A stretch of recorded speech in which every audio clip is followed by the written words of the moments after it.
Last time we spoke about the machloikis, if it's noich leludam sheloi nivra yosem mishenivra, or it's noich leludam shenivra.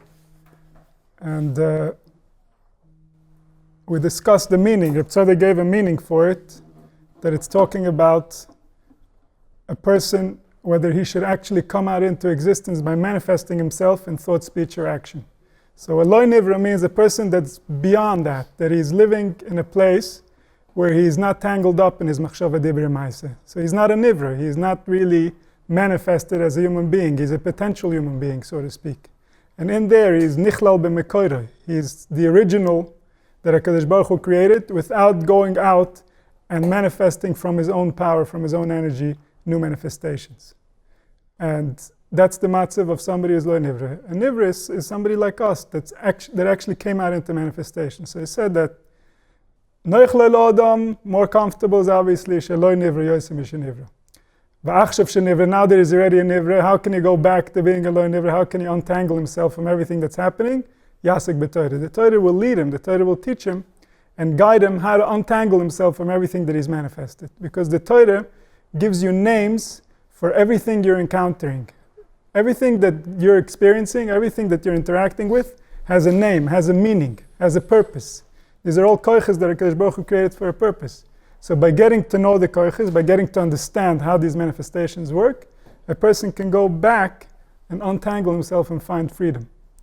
And so, va'achshav shenivra, now that we're all in a manifested state, we're all tangled up with all kinds of ideas and all kinds of beliefs and all kinds of feelings and emotions and things we've said and things we wanted to say and we didn't say and things we should have said and all kinds of actions that we did. All these are tangling up our imagination, so we don't really know what's happening, and the only way to untangle it is through the Torah, is through finding out the truth. So it says, it says they were going back and forth on this issue 2.5 years. So what's the Indian of 2.5 years? He's going to get into that. Kisa b'Shabbos, kol zman avdes adam 12 shonim v'mechza. Ein shom ha'cheshbon, shebehem yesh mokem lachtoi, behem tzurich higia lenatzeach.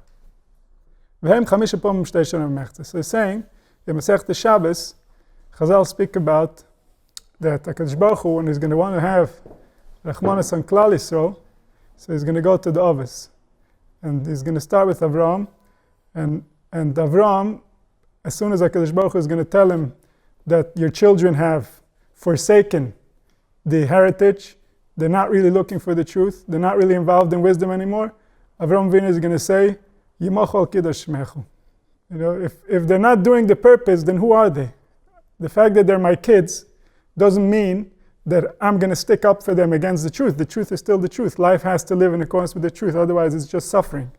And therefore, what would be the point of maintaining a nation that doesn't know the truth? It would only cause an increase of suffering. And the same thing goes with Yaakov. That Yaakov says, if they're not following the truth, then Yimachu al kiddush shmechu. Let your name be the one that wins. Let your truth be the one that wins, so that humanity can have your truth. More important, that it should be my descendants. But and on this the Gemara brings over there a pasuk that not the grandfather is good, and not the grandson is good. We're going to go to the middle. We're going to go to Yitzchak, and Yitzchak starts making cheshbonis with HaKadosh Baruch Hu, because we know that Yitzchak represents the midas hagvira, and all cheshbonis come from the midas hagvura. And you have to have the appropriate ability to be mitzamtzem yourself in order to get into a cheshbon. And so Yitzchak starts a cheshbon like this. He says, a person lives about 70 years. That's the average life where a person can be effective, where a person can do things. He can interact with the world. And the first 20 years, we don't punish. And this is a very important point that unfortunately is not mentioned enough in the schools, in the yeshivas. When a bocher feels guilty about something he did, it's because he has bad chinuch. Because we know for a fact that in Bez Shamala, they do not count anything that happened before the age of 20. So if we're telling him that his relationship with HaKadosh Baruch Hu is off before he reached the age of 20, we're killing him for no reason. The Torah didn't kill him. The Torah said no. The Torah said you have time to figure yourself out. And by us pretending like he's already in trouble, By us pretending like we're going to be firmer than God, we're not helping the child, we're killing him. We're ruining his chances of ever having a successful future. And so the first 20 years don't count. They're time for a person to figure himself out, to understand life, to understand how to interact with it, to understand what are the do's and the don'ts, and to start practicing, because you can't just in one day change all your habits. So if somebody is completely going to disregard for the first 20 years and after that he's going to start trying, he's not going to be very successful. However, whatever slip-ups, whatever mistakes, whatever problems, whatever misunderstandings, they don't count. It's really that simple. And even though we say that after 13 there's Einish Bezin Shel Mata, so first of all there's no Bezin Shel Mata today, so there's no Einish.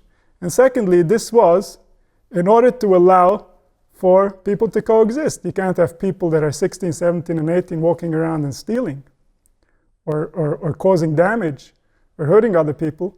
But mitzad their kesher with HaKadosh Baruch Hu, when a person turns 20, his kesher is pure like the day he was born.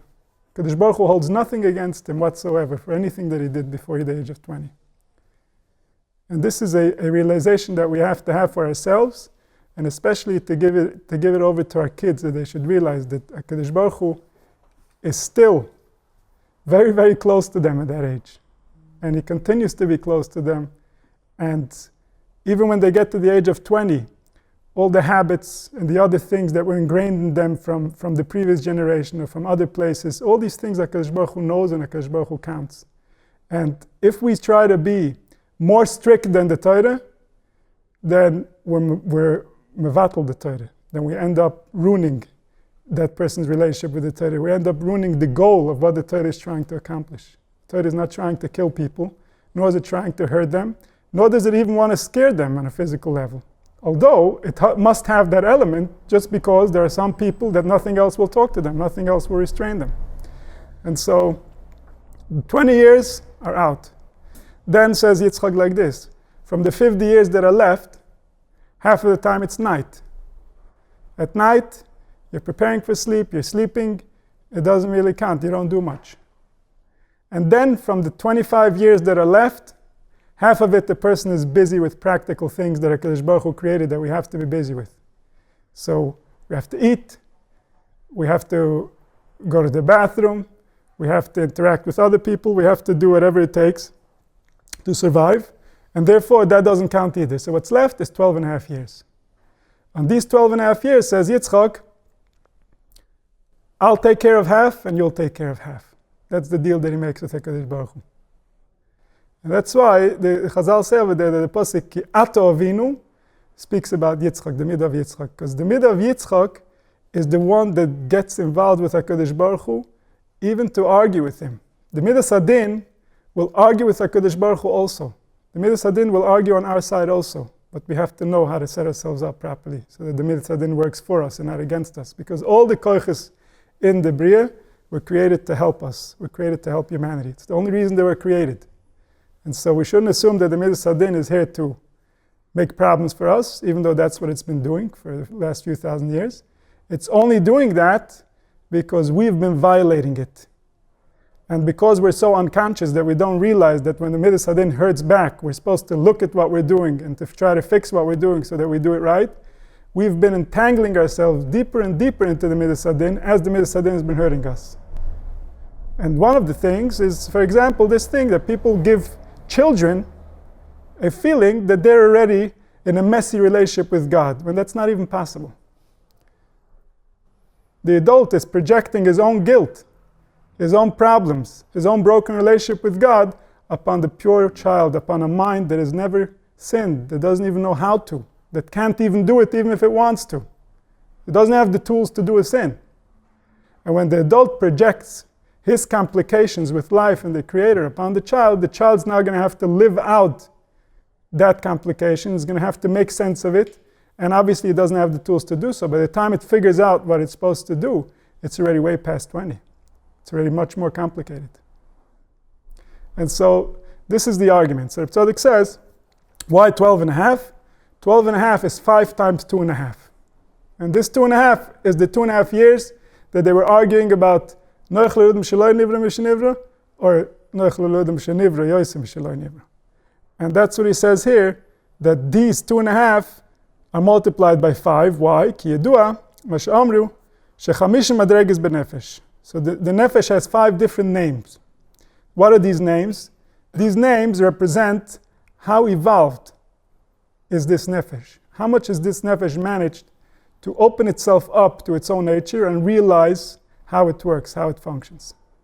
And the higher the nefesh goes with its awareness, the more deeply we'll say that it's alive, and therefore we'll give it a new name. But it's always the same nefesh. And this is a klal always in Ruchnius, that in Ruchnius, there's only one. There could never be more than one in Ruchnius. So how are there so many different people that all have different nefashis? It's because the nefesh can express itself in different aspects. So for example, we know that our nefesh inside of us is one. However, it can see and it can hear. So does that make the nefesh multiple? No. It's one nefesh that can take information from two different streams, or 5 different streams, from all the chushim.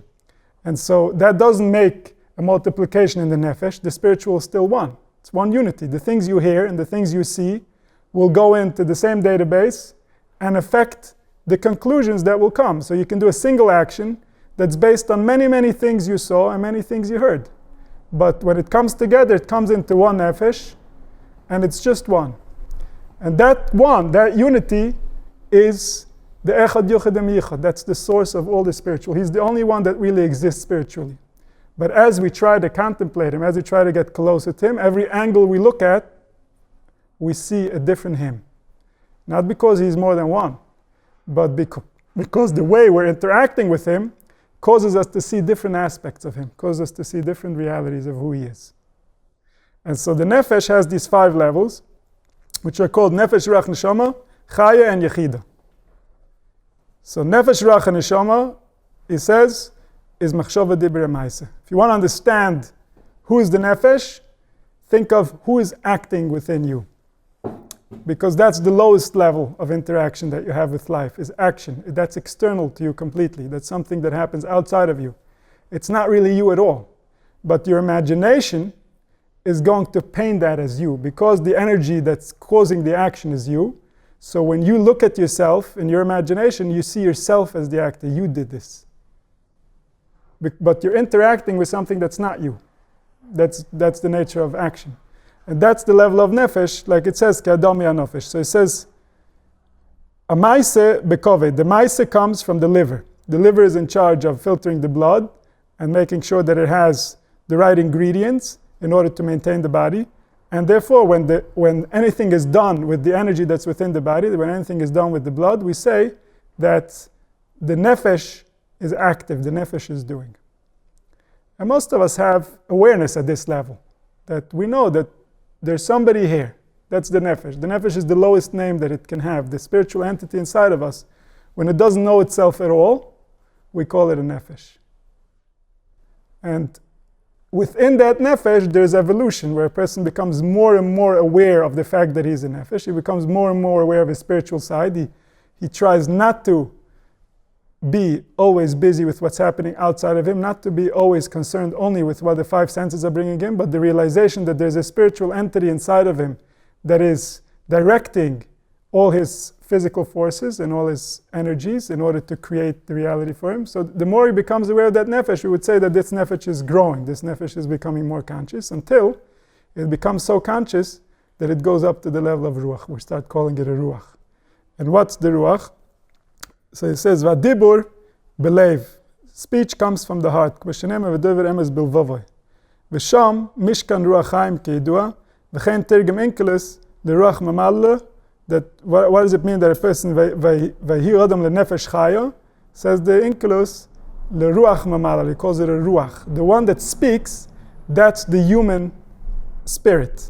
And therefore the spirit, the ruach, is called the one that speaks. Kadibur beruach.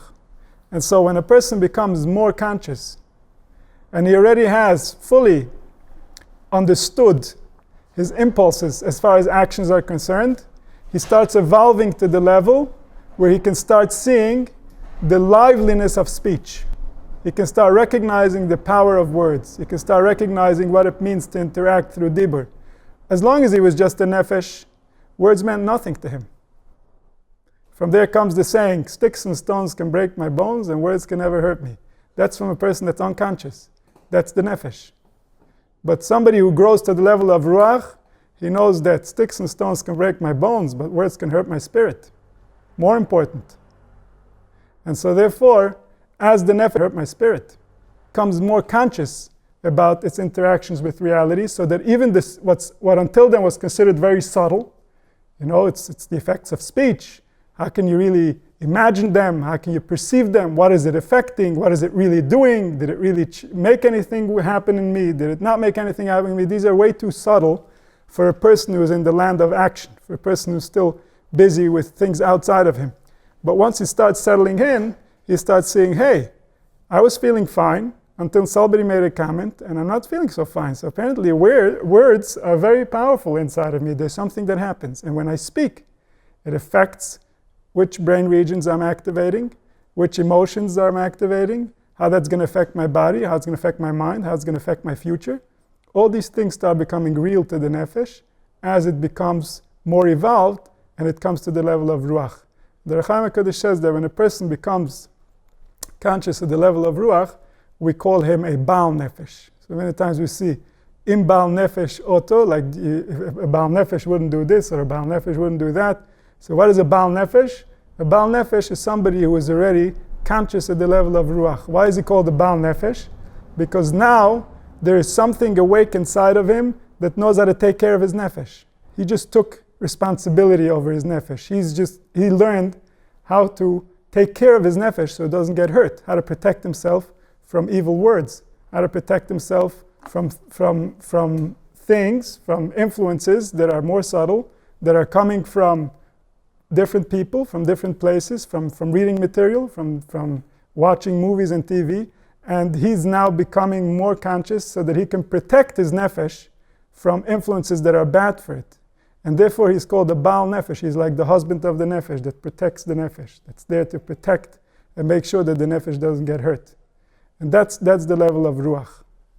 And at this level is where people start, we would start referring to them as spiritual people. If somebody hasn't noticed the power of speech, then he's by definition not spiritual. He's still busy very much with the physical manifestations, and even if he's busy with his happiness, it's more looking for light vibrations, but not really knowing how to interact with the spiritual in order to go somewhere, in order to gain something, in order to get something done.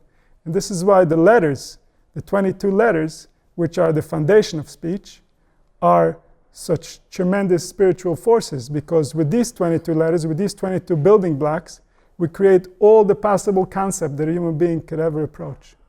So for example, if somebody were to take all the combinations of letters and that can possibly manifest and put them in a book. Now this is not going to be doable simply because of the vast amount of possibilities. The possibilities are infinite. But assuming somebody would do that in the theoretical world, then he would have written down all the wisdoms that can possibly come out into this world ever. Because all wisdoms, all books are going to be created by the 22 letters. All books are just different combinations of the same 22 letters in order to create different conceptual ideas, different conceptual structures that can stimulate our brains, stimulate our minds in order to develop how we think and how we perceive and how much we can recognize and realize. And so the power of words is the power of the 22 letters. The power of the 22 letters is the ability for man to connect and unite ideas, concepts, and beliefs the same way that HaKadosh Baruch Hu created and united and combined all the different particles within nature in order to create us, in order to create what we are. And so in this sense, a person is considered to be B'Tselem Elokim. Just like Elokim manifested all kinds of combinations of energies and information in order to create life, so too man can create and combine different letters in order to create concepts, in order to house ideas that can create an interpretation for life, that can create the ability for human beings to collectively be one. This is only through the power of words. That we can develop our brains in a similar fashion, and then we can interact with each other and understand similar conclusions and create a united being, create a bigger mass of humanity, create a force that's called a nation. And so when a person evolves to that level of Ruach, he has a deeper understanding of himself and a deeper appreciation for what it means to exist, what it means to be alive. Neshama, hi ha'ne'elemes. The Neshama is the one that you can't see. It doesn't express itself in the way that the words and the actions express themselves. So the Neshama relates to thought. So when a person is already fully steeped in understanding of speech, he understands the different ways that speech can affect the mind, he understands the different ways that speech can affect the body, he understands how to communicate with others in order to get the result that he's looking for. So the next step is that he becomes aware of the underlying spiritual energy that creates speech. And what is that? That's thought. Thought is more subtle. And so as we can see, the more a person evolves spiritually, the more the subtle things that to others seem beyond perception, beyond understanding, become real to him. And suddenly he can interact with them in a concrete way. They start making sense. And this is all because he is zooming in to the most important area of life. He's taking all his energy, he's taking all his available perception to zoom in on the spirit, to start understanding the self, because that's the source of life. That's where everything is coming from. That's the reason everything is the way that it is. So in order to get a handle on a person's life, he must get to know the subtle energies that create his life. And those subtle energies start with action, and then once he gets to the bottom of those and he makes himself better in that area, he starts understanding speech, and then eventually he gets to thought. When a person is conscious of his thoughts and he is aware of the effect that the thoughts have on his being, then we would say that his neshama is woken up. He's awoke at the level of neshama. And so he says, Masha belev kvar yesh bo gilu. When something comes out of the heart, it means that it's already somewhat manifested. Kimokem hargosha belev. Where do you feel feelings? In the heart. You feel your heart's comfortable, your heart's uncomfortable.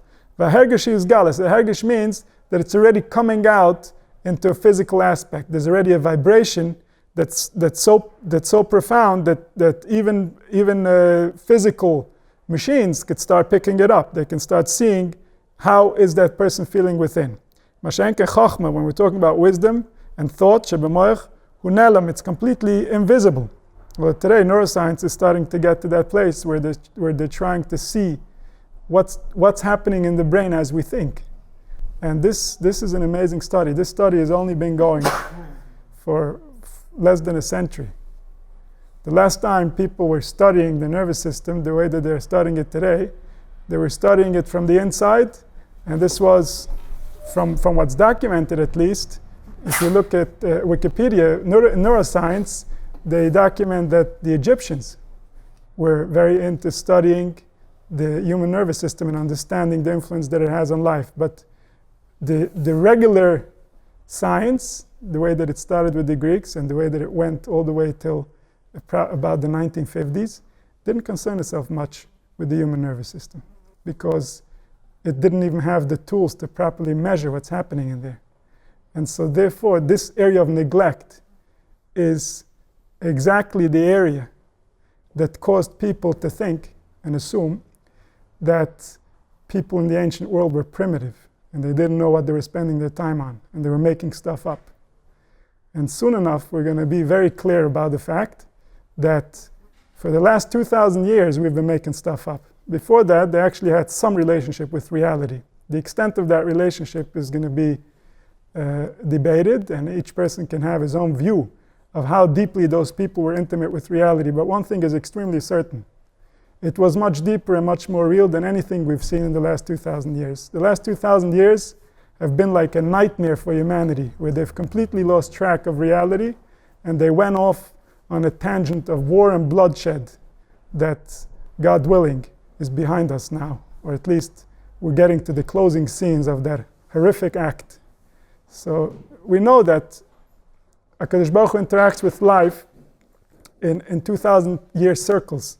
So for example, the 6,000 years of this world are separated into 3 basic themes, where you have the first 2,000 years till Avram, and the 2,000 years from Avram till after the Charbonis of the Batei Mikdash, and the last 2,000 years. So the first 2,000 years was called Shnei Alofim Tohu, 2,000 years of chaos, because there was no civilization in any organized sense, the way that we know it today. We had people doing whatever it is they thought right. Every day they woke up and they could do whatever it is they want. There were no rules, there was no guidelines, and as far as we know, there weren't even any real governments. And then we have the 2,000 years from Avram till after the Baal Sheni, and that's called Alpaim Shnois Torah, 2,000 years of developing concept, understanding, belief. And then we have from the Chorban Baal Sheni all the way till today is called Alpaim Shnois Yemois HaMashiach, which is all the preparation for what's to come after. And this Yemois HaMashiach meant a drop, a return from all the knowledge accumulated within humanity into complete stupidity, into ignorance. And the Romans, and when they gathered up, when they partnered up with the Christians, their only goal was to remove and destroy and make humanity forget every single truth that they ever knew, so that people who lust for power and blood can be in charge. So that if there's any mention of a connection to spirituality, or any mention of pagan wisdom, or any knowledge that contradicts the line and the power of the church, it was eliminated from this world in an extremely barbaric way, as can be seen in our history. This is no secret. We all have heard stories. We all know different parts of it, but none of us could fully appreciate the depth and the arrogance and the stupidity of what these people were about, what they represented for humanity, what it means today that we have to recover from that. That people were so deeply steeped in evil, that to them anything good, anything nice, anything that makes humanity feel more comfortable had to be completely obliterated, had to be removed from this planet. That was their understanding, because that's how they saw God. That's how they saw whoever created life, that he hates humanity. He hates the flesh, he hates the body, he hates any pleasure that you can have. He hates you, essentially. And he loves himself. That was the doctrine. And he only loves you if you figure out how to remove yourself from your flesh and somehow be him. But as long as you're encapsulated into a body, he hates everything about you. That was the basic belief, the basic philosophical undercurrent of Christianity. And why is this such a wonderful tool for these maniacs? Because it gives them tremendous power. It means nobody has the right to lift a finger. Nobody has the right to say what they feel, or what they think, or what they believe. Who cares what you believe? This is not about you. This is about God. God hates you. Why would you even say what you believe? If you don't like what we're doing here, it's very simple. We can give you a trip to the Creator, and why don't you argue it out with him? And this, we can laugh at it, we can cry about it, but this was a reality that existed for hundreds of years. And the effects of this reality are still very much in the Christian world, in the Muslim world, and unfortunately in the Jewish world. This ideology, although it came in by sword and by blood, it didn't leave by sword and by blood, because there's been nobody that had the power and the wherewithal and the understanding and the knowledge and the wisdom to undo the damage just the way they did it. To take everything and everyone that believes like they do and get rid of it and erase it. Just like they erased the truth, we need to erase their lies. Otherwise the truth will not come back. And so this is very real about man's evolution. This is very real about what happened to us. We grew up hearing stories about violence, until we thought that this is the norm of humanity, this is the norm of society, this is the norm of the world, that there's violence. This is not normal. There's nothing normal about this. This is certifiable crazy. But people are crazy. Just because they can walk around and have a job and have power doesn't make them normal. Anybody that has inclinations to torture humanity or to cause pain, or thinks it's okay to represent the Creator in terms of pain and suffering and fire and brimstone, is a psychopath. He's lost touch with reality. That's not what HaKadosh Baruch Hu created, not even close. That's what humanity created. And that's what we have to make sure we erase completely, that we should know that we've learned our lesson, that we don't touch this type of stuff. We don't touch these beliefs. We don't touch these ideas. We don't touch these emotions. They're toxic. They were created by the devil himself. The human imagination. The human imagination, when it turns against its owner, when it turns against humanity, is the devil. There is no other devil. The devil is the human being turned against himself. That's who he is. The Yetzira, the one that's mitzayer evil within us. The one that makes us believe that evil is okay. That evil has a place. That sometimes it's necessary. That's the devil himself. He wants a foothold in this place, because when he commits evil acts, then he convinces everybody that there's evil in the world. And that's his biggest joy. That opens everybody up for business. And so our job is to regain all these sensitivities that not only have been taken from us, but they've been taken from us by violence, by force, by burning people, by burning their books, by burning their understandings. That's how it's been taken from us. So when the Torah says we should redevelop our relationship with our Nefesh, with our Ruach, with our Neshama, and we think, oh, how can it be so distant? Why is it so far? It wasn't so far. It was natural for us to know and to be very, very in tune to our thoughts, because they affect how we feel. Anything that affects our body, we would naturally be very in tune to.